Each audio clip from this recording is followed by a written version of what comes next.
gente, sejam muito bem-vindos. Mais um dia nosso, mais um encontro aqui nesse clube de leitura. Hoje é o nosso dia de número 330 e nós vamos seguir com a nossa leitura. Deixa eu só fazer uma atualização aqui no volume. Ok. Hoje nós vamos iniciar um novo livro, o livro de Filipenses, mais uma carta, na verdade, mais uma das cartas das prisões, né? Paulo, mesmo em situação de prisão, escrevendo cartas e orientando as igrejas. Dessa vez a orientação será aos Filipos, da igreja de Filipenses. Bom, deixa aí sempre o seu nome nos comentários de onde você nos acompanha. Eu peguei alguns para colocar aqui na tela no momento ao vivo. Quem acompanha em outro horário também a gravação, deixe o seu nome sempre. Coloque aí de onde você nos assiste. Não esquece também de dar o seu joinha, se inscrever no canal se você ainda não é inscrito no canal. Tudo isso é importante para que o nosso conteúdo alcance uma relevância no YouTube, tá bom? Então vamos seguir com a nossa leitura. Hoje é o dia de número 330 do nosso plano de 365 dias. Vamos fazer a nossa oração. Senhor Deus e Pai, bondoso Deus, agradecemos, louvamos ao Senhor por mais um encontro com a Tua Palavra, mais um dia que esse clube se reúne para ler as Sagradas Escrituras. Pedimos ao Senhor que fale ao nosso coração, abra o nosso entendimento, dirija-nos, Senhor. Estamos partindo para a conclusão deste plano, a conclusão da leitura completa da Bíblia. Falta muito pouco para isso, mas alguns assuntos ainda importantes e relevantes, como em toda a Bíblia, estão faltando. Então são dias que a nossa expectativa está em alta. Vamos concluir as cartas, vamos ler ainda a revelação de Jesus Cristo sobre o Apocalipse, entregue a João. Temos muitas coisas, Senhor, para entendermos. Então fala ao nosso coração. Oramos em nome de Jesus. Que assim seja. Amém. Bom, então vamos conversar um pouquinho aqui sobre essa carta, a carta aos Filipenses, e vamos daqui a pouquinho ler o capítulo 1. Gente, a carta aos Filipenses é uma das cartas mais calorosas, vamos dizer assim, do apóstolo Paulo. Você vai perceber a forma calorosa com que ele tratou os irmãos de Filipos. E você vai entender o porquê. Porque também os irmãos de Filipos o trataram de forma muito calorosa e muito leais. Eles foram muito leais ao ministério do apóstolo Paulo. Então a gente vê realmente uma forma de tratá-los bem calorosa, Paulo os tratando dessa forma. Bom, após ele passar por certas dificuldades, surgiu esse forte laço entre eles, entre os cristãos convertidos, de Filipenses, os Filipos, e o apóstolo Paulo. Então Paulo ele escreve essa carta para agradecer aos Filipos pela ajuda que eles enviaram para o apóstolo Paulo, e também ajuda monetária, e também a ajuda que eles enviaram através de Epafrodito, um homem que foi enviado, um servo, um deles, um dos irmãos, foi enviado para ajudar o apóstolo Paulo, para estar com ele mesmo em uma época de dificuldade. Bom, sobre o autor da carta é bem declarado que foi o apóstolo Paulo que escreveu, e é um fato inquestionável, né? Nenhum estudioso consegue questionar a autoria dessa carta. Contexto histórico. Segundo a tradição, esta carta aos Filipenses foi escrita durante a primeira viagem missionária do apóstolo Paulo em Roma, isso por volta de 60 a 62 anos depois de Cristo. Então, Paulo plantou a igreja de Filipos, e na sua segunda viagem missionária, ele plantou a igreja ali na Europa, naquela região. Foi a primeira igreja plantada na Europa. Bom, o texto dessa carta nos mostra as várias características da igreja de Filipos. Primeiro, era uma igreja composta por sua maioria cristãos gentios. Tinham poucos cristãos ali, judeus. Também viviam poucos judeus naquela região. Então, aparentemente, pelo que nós lemos aqui, também tinham poucos judeus fazendo parte dessa igreja. Na grande maioria eram gentios. Segunda característica, nós vemos aqui que as mulheres, elas tinham um papel muito importante ali naquela igreja. Isso vai estar no capítulo 4, nós vamos ler juntos. Terceira característica, a igreja de Filipos era uma igreja generosa. Quarta característica, eles permaneceram leais ao apóstolo Paulo. Leais. Uma igreja que permaneceu leal ao apóstolo Paulo. Diferente, lembra dos Gálatas, que Paulo chamou a atenção e falou assim: como pode, vocês estão passando tão depressa do evangelho genuíno para outro evangelho, vocês não estão sendo leais nem ao meu ensino. Enfim, a igreja de Filipos não. Filipos era uma cidade que antes de se chamar Filipos, se chamava Cremídides, e ela tinha uma importância militar muito grande. O que acontece? Essa cidade, ela era a capital de Alexandre o Grande, o famoso Alexandre o Grande. E ele deu o nome a essa cidade, que era Cremídides, mas quando ele domina essa cidade, então ele dá o nome do seu pai para a cidade. O nome do pai dele era Filipe II, um macedônio. Então, deu o nome do pai para essa cidade. E ela se tornou a capital do Império Grego. Com o passar do tempo, os romanos invadiram a Grécia, tomaram essa capital através de uma guerra civil e, com o passar do tempo, então, eles permitiram que o exército derrotado se estabelecesse ali, porém, eles declararam que Filipos seria uma colônia romana, então não pertenceria mais à Grécia. Bom, um outro contexto aqui, Paulo, nessa carta, ele queria agradecer o apoio financeiro dos filipenses a ele. Paulo também falou sobre a desunião e as ameaças das heresias. Algumas heresias estavam entrando ali. Então a igreja estava sendo ameaçada por uma desunião e também por causa de heresias. E o que motivava essa desunião? Conflitos pessoais, discordâncias teológicas, e essa desunião por conflitos pessoais e por discordâncias teológicas estavam promovendo uma desunião e ameaçando a igreja. Outra coisa, falsos mestres estavam introduzindo ali heresias. Mais uma vez, esses falsos mestres eram judeus radicais, judeus legalistas. Então, Paulo tratou desse tema de maneira pessoal, bem cordial, né, do jeitinho dele, mas ele tratou como se fosse um problema pessoal. A igreja de Filipos tinha enviado Epafrodito para ajudar a Paulo em Roma, e enquanto ele estava lá, Epafrodito acabou ficando doente. A igreja envia Epafrodito para ajudar Paulo. Chegando lá, Epafrodito fica doente, então Paulo manda ele retornar. A igreja pensa que Epafrodito, ele fracassou, né? Fracassou na sua missão, por isso que Paulo mandou ele de volta. Então Paulo também deixa claro nessa carta que não, que Epafrodito, ele realizou a missão. Paulo vai elogiar Epafrodito, tá? Também é um dos motivos para ele escrever essa carta. Qual o principal propósito, ou os principais propósitos dessa carta? Por que ela foi escrita? Nós vemos como um dos objetivos dessa carta de Paulo explicar para a igreja o que estava acontecendo com ele, porque ele estava preso em Roma, para também tranquilizar a comunidade e resolver essa questão, mesmo que à distância, da comunidade dividida, essa divisão que estava acontecendo ali. Então, Paulo, preocupado com essa divisão, ele envia a carta para fortalecer a igreja.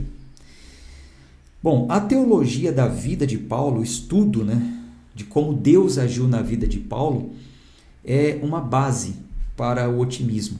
A gente vê ele falando o seguinte: vivendo ou morrendo, continuando a servir os outros ou indo morar com Cristo, sendo querido pelos outros ou não, não importa. O que importa é que Cristo seja glorificado. Aquele famoso texto que vocês já devem ter ouvido,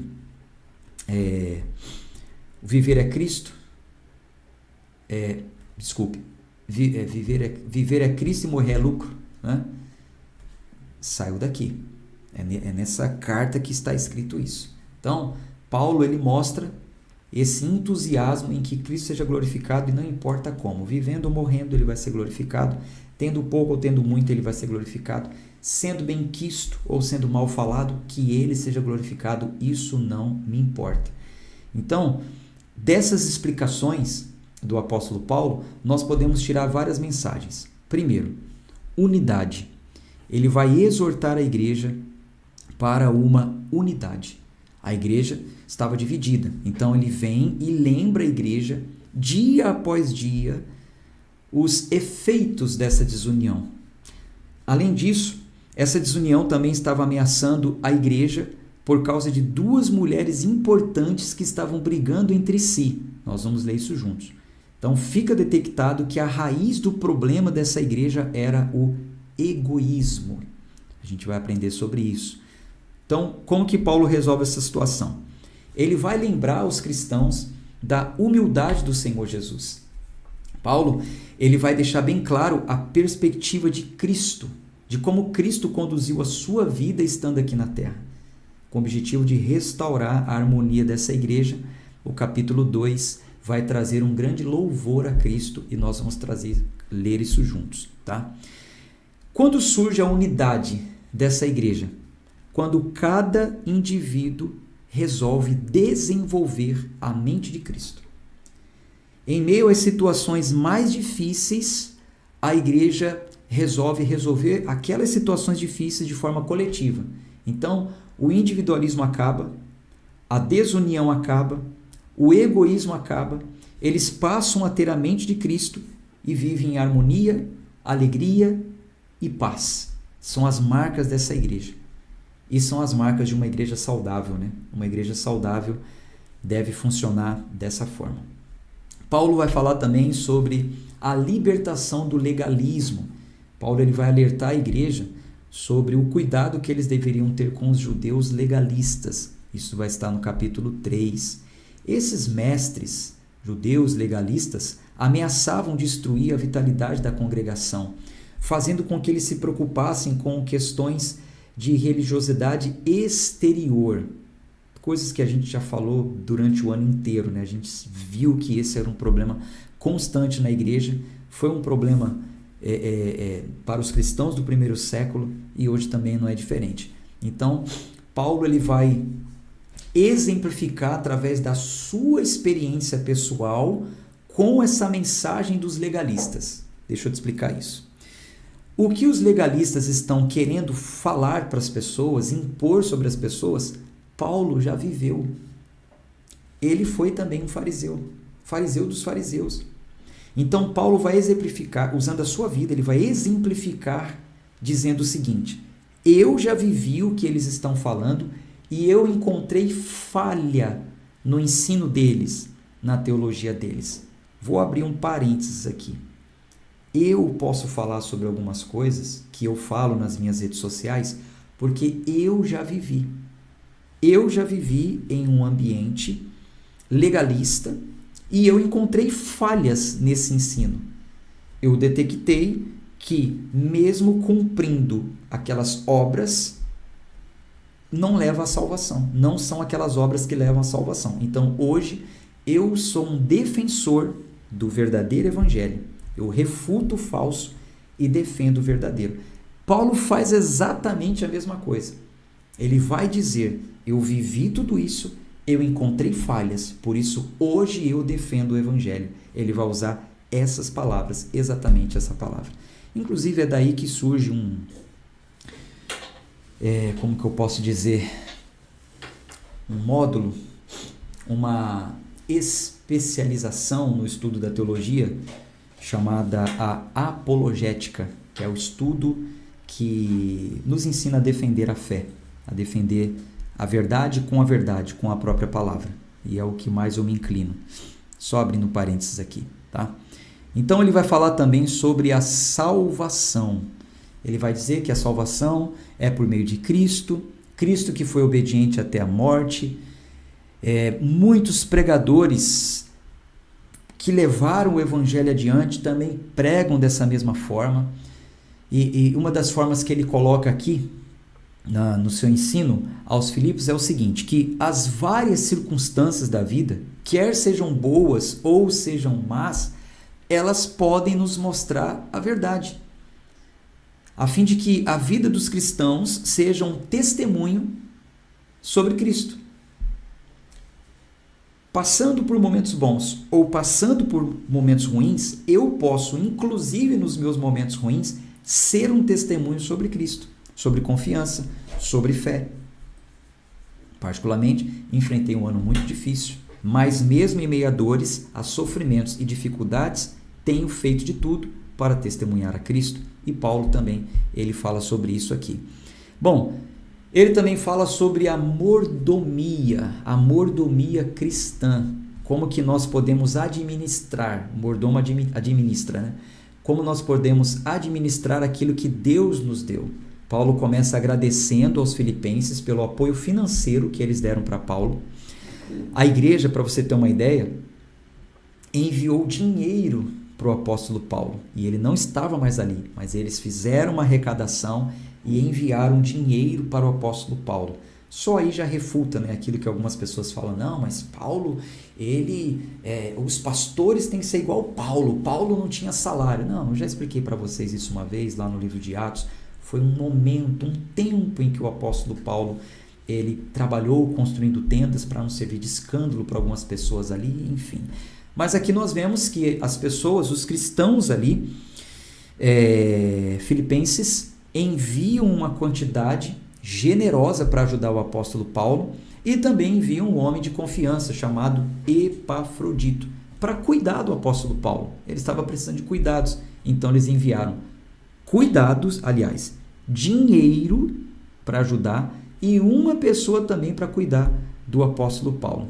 Então, a generosidade deles encorajou Paulo em um momento de necessidade. Então ele aproveita essa oportunidade e fala para os cristãos filipenses sobre a recompensa de semear. Já que eles estão sendo generosos, Paulo aproveita para falar sobre como que isso pode ser recompensado e nós vamos ler isso juntos. A igreja de Filipos alcança uma certa maturidade em relação a isso, maturidade essa que é muito difícil vermos hoje. Hoje nós vemos pessoas que ajudam financeiramente, na grande maioria, por troca, por barganha. Toma lá, dá cá. Eu quero dar 10 para receber 1.000. Quando a proposta é essa, as pessoas ajudam. Vamos fazer uma campanha, você vai colocar um valor X sobre o púlpito, que é um suposto altar da igreja, e Deus vai te dar muito mais. Então a igreja se comove e ajuda. Mas quando é falado assim, dê a sua oferta voluntária, generosa, de coração, as suas dádivas, o que Deus tocar em seu coração, aí nós tratamos, como muitas vezes por nossa humanidade, tratamos um mendigo na rua. Se nós temos R$22 na carteira, se nós temos uma nota de 20, uma nota de 2, qual nota normalmente nós damos ao mendigo? Então, a igreja de Filipos alcançou uma maturidade. Paulo ele vai dizer que mesmo na pobreza, eles honravam generosamente. Eles sabiam a importância de sustentar o evangelho e os pregadores do evangelho. E eles sabiam também que Deus era capaz para suprir as necessidades deles. As faltas deles seriam supridas. Então eles alcançaram essa maturidade. E isso é muito legal. Paulo, ele vai expressar a sua posição em relação às coisas materiais. Então, diante disso, o apóstolo Paulo ele vai falar, e como eu fico diante disso? Qual é a minha posição diante de conquistas materiais? Sei o que é estar exaltado, como também sei o que é estar humilhado. Para mim não muda nada. Hoje posso ter muito, muito obrigado, vocês me ajudaram. Amanhã posso não ter nada. E está tudo certo. Tudo posso naquele que me fortalece. Ele me fortalece para estar com muito, ele me fortalece para não ter muito. Ele deixa muito claro isso nas suas palavras. Ele mostra que ele é capaz de manter um equilíbrio espiritual, mesmo em meio às condições financeiras variáveis. Que exemplo! Ele não se perdeu, ele já teve muito, mas não ostentou. Ele já não teve nada, teve que trabalhar. Teve um momento que o apóstolo Paulo escreveu uma carta falando assim, ó, peça que fulano e beltrano venham até mim, inclusive, peça que eles tragam a minha capa, porque ele estava em um lugar frio e ele não tinha nem roupa para se aquecer. Mas nem por isso se perdeu. Então ele vai deixar claro que tinha um equilíbrio espiritual para viver circunstâncias financeiras variáveis. Isso não importa. Cristo era a sua provisão em tudo que ele precisava. Então, em tudo, a alegria de Paulo era que Cristo estava sendo glorificado nele. Eu estou preso, Cristo está sendo glorificado em mim. Eu estou livre, Cristo está sendo glorificado em mim. Hoje eu tenho muito, Cristo está sendo glorificado em mim. Hoje eu não tenho nada, Cristo está sendo glorificado em mim. Essa era a alegria do apóstolo Paulo. E nós vemos também ele relatando nessa carta sobre a imitação de Cristo. A carta ela tem vários exemplos de como os cristãos devem ser imitados. Devemos ser imitadores de Cristo? Sim, primariamente. Mas a carta vai nos mostrar também que nós devemos imitar cristãos generosos. Devemos imitar cristãos que são exemplos. E aqui vai ser citado, claro, né? É óbvio que vai ser citado quais deles ali naquele tempo. Quais cristãos mereciam essa certa apreciação? Paulo, Timóteo e Epafrodito. Então, eles mostram aqui um exemplo de altruísmo e é como Deus deseja que o seu povo seja. Isso contribui para toda a Bíblia. A gente pode ter algumas coisas dessa carta para entender as outras coisas da Bíblia. Por quê? Essa carta ensina sobre o verdadeiro cristianismo. Apesar de os temas abordados nessa carta ter também outras cartas, essa é uma das que mais aparecem essas passagens em evidência. Quando nós lemos, por exemplo, generosidade, já é falado em outras cartas, mas quando nós lemos como a igreja aplicou essa generosidade, a oferta da viúva pobre causa impacto em nós? Causa, sim, mas a forma aqui que o apóstolo Paulo colocou nessa carta causa muito mais. Então, dentro do Novo Testamento, Filipenses contribui para que nós possamos entender o nosso compromisso com Cristo e o que significa de fato ser parecido com Cristo. Estejamos ávidos então por essa leitura, porque ela vai nos ensinar muita coisa, tá bom? Vamos à leitura então do capítulo 1. Filipenses capítulo 1, versículo 1. Cabeçalho da carta: Paulo e Timóteo, servos de Jesus Cristo, a todos os santos em Cristo Jesus que estão em Filipos, com os bispos e diáconos. Então aqui a gente já vê uma igreja formada, né? A gente vê que essa carta foi escrita em um tempo que a igreja já estava formada. A igreja diferente de algumas outras cartas, a igreja que se reúne na casa de fulano. Nós vemos aqui que a carta é endereçada para a igreja, os santos, os bispos e diáconos, uma igreja formada. Graça a vós e paz da parte de Deus, nosso Pai, e da do Senhor Jesus Cristo.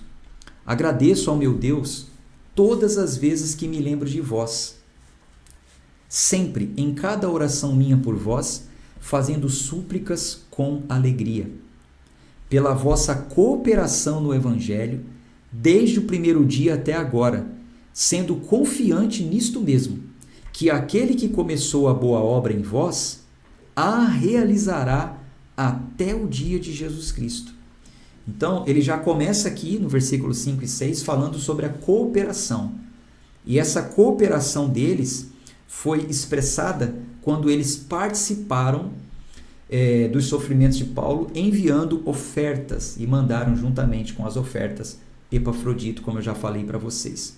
Versículo 7. Como tenho por justo pensar isso de vós todos, porque vos tenho em meu coração, pois, tanto nas minhas prisões, como na defesa e confirmação do Evangelho, todos vós fostes participante da minha graça. Porque Deus me é testemunha da grande saudade que eu tenho de todos vós, em entranhável afeição de Jesus Cristo. E isso eu oro, que o vosso amor aumente mais e mais em conhecimento e em todo julgamento. Veja, preste atenção no texto. Olha o que ele pedia, que o vosso amor aumente mais e mais em todo conhecimento e em todo julgamento. Ah, não julgueis, não pode julgar. Para que aproveis as coisas excelentes, para que sejais sinceros e sem ofensa alguma até o dia de Cristo, sendo cheios de frutos da justiça, que são por Jesus Cristo, para a glória e louvor de Deus. Então fica claro aqui que o desejo do apóstolo Paulo era que a igreja crescesse em amor, expressando esse amor através do trato com pessoas, e que todos chegassem ao pleno conhecimento para poderem julgar com discernimento as atitudes morais, dando importância ao que realmente era necessário, ao que realmente era relevante. Isso aqui é muito importante. Versículo 12. Mas quero que saibais, irmãos, que as coisas que me aconteceram contribuíram para maior proveito do Evangelho. Olha o que ele está falando. As coisas que me aconteceram, ele estava preso. Então veja, as coisas que me aconteceram, coisas boas ou ruins, abriram um caminho para que o Evangelho fosse divulgado. Paulo só conseguiu pregar aos prisioneiros porque ele foi preso. O discurso de Paulo só conseguiu chegar a alguns magistrados porque ele foi levado a julgamento. Então Paulo ele fala, eu quero que vocês saibam que as coisas que me aconteceram contribuíram para o maior proveito do Evangelho. Então eles estavam preocupados. Vou abrir mais um parênteses aqui. Às vezes alguns irmãos queridos e próximos a mim ficam preocupados e mandam mensagens. Pastor, olha essa exposição na internet, quando se fala disso, quando se fala daquilo outro. Eu entendo. E eu escrevo-vos uma carta, uma mensagem, gravo um vídeo dizendo, fique tranquilo, tudo está cooperando para que o Evangelho chegue a outras pessoas, chegue a outros lugares. E não importa de que forma. E Paulo ele vai ressaltar ainda mais isso aqui. Vamos ler. Versículo 13. De maneira que as minhas prisões em Cristo se tornaram conhecidas em todo o palácio e em todos os demais lugares. E muitos dos irmãos no Senhor, adquirindo confiança com as minhas prisões, estão muito mais corajosos para falar a palavra sem temor. Então, Paulo está falando o seguinte, o que eu estou fazendo, o meu exemplo, a minha coragem, a minha ousadia de chegar a ser preso por falar a verdade, está encorajando outros a fazer o mesmo, a falar o mesmo, a pregar o mesmo. Mas aí vem um problema. Alguns, de fato, até pregam Cristo por inveja e contenda, e outros também de boa vontade. Uns pregam a Cristo por contenda, não sinceramente, julgando acrescentar aflições às minhas prisões, mas outros por amor, sabendo que fui posto para defesa do Evangelho. Olha aí o ministério de Paulo. Sabendo que fui posto para defesa do Evangelho. Então, o que ele está falando aqui? O que está acontecendo aqui? Devido à situação de Paulo, alguns cristãos se dividiram. Um grupo apoiava e um grupo se opunha. Um grupo pregava Cristo, não é que pregava outra mensagem não, pregava Cristo, mas eles pregavam por inveja. Eles procuravam falar de alguma forma para aumentar sofrimento, aflições no apóstolo Paulo. Procuravam alguma maneira, alguma palavra, falar de alguma forma que viesse se opor ao que ele defendia. Até falavam de Cristo, mas não falavam o que ele falava. Entende? Falavam de Cristo, pregavam salvação, mas não pregavam contra os falsos profetas, por exemplo. Não, vamos pregar só isso, vamos falar só sobre isso, porque Cristo é amor, Cristo salva. Lá. Legal, eles estão pregando Cristo. Paulo falou assim, não tem problema. O importante é que estão pregando Cristo. Se por inveja, se para tentar me atingir, não tem problema. O importante é que, por minha causa, está acontecendo um rebuliço aí. O nome de Cristo está sendo espalhado. E isso é o que importa. Essa era a visão do apóstolo Paulo. Por quê? Porque ele trabalhava a defesa do evangelho. E o outro grupo? Era o grupo que o defendia. Era o grupo que o apoiava.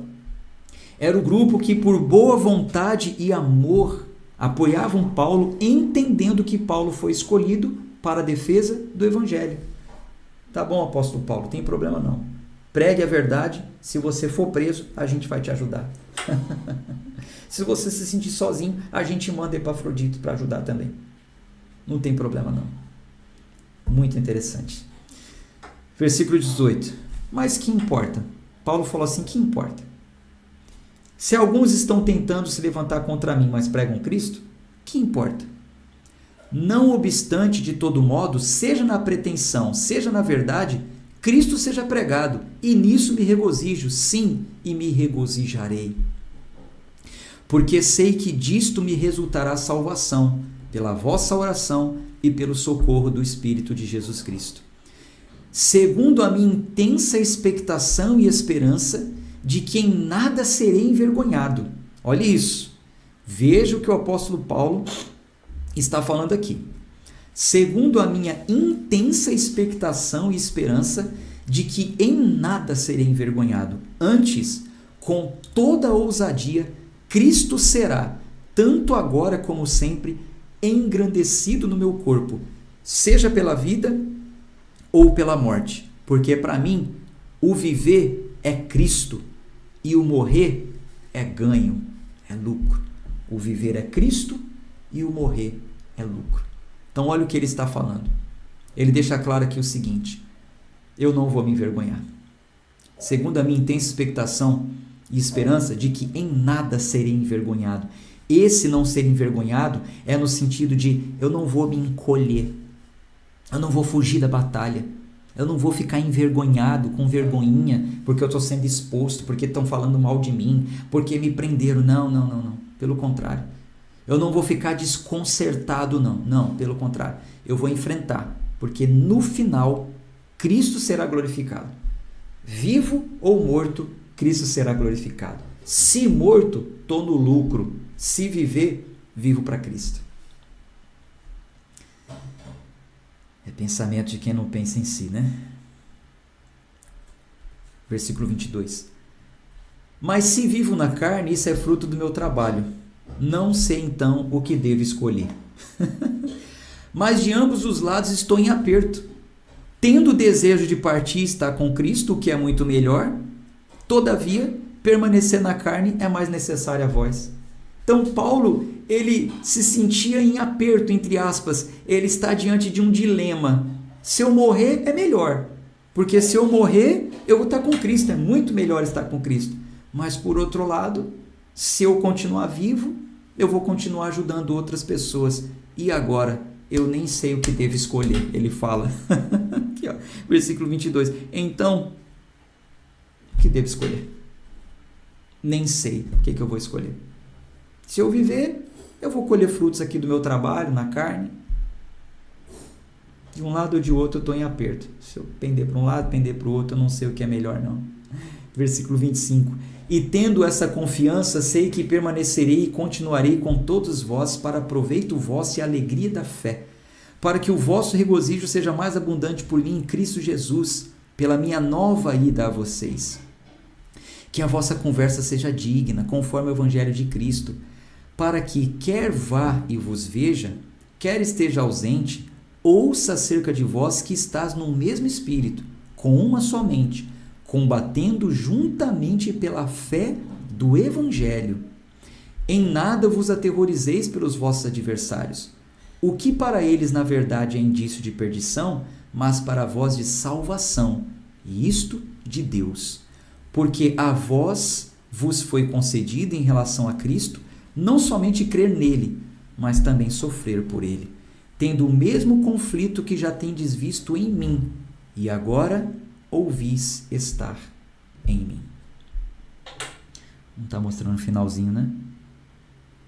É porque aumentou as letras aqui, depois eu vou ver se eu consigo corrigir. Bom, então a gente para por aqui. Que carta maravilhosa, né? Amanhã a gente continua e conclui mais uma carta, tá bom? Gente, certificado. Eu recebi mais mensagens. Se eu não te respondi ainda, fica tranquilo. É que estou esperando acumular para eu responder tudo de uma vez e falar sobre o envio. Mas se você ainda não me comunicou e você quer receber o seu certificado de conclusão, me mande uma mensagem, preencha o formulário e nos ajude, conforme eu já falei nos outros dias. Tá bom? Não deixe a oportunidade passar. Entre em contato agora. E aí a gente vai providenciar, tá? Um abraço de fé e força. Até amanhã, se Deus quiser. Tchau, tchau.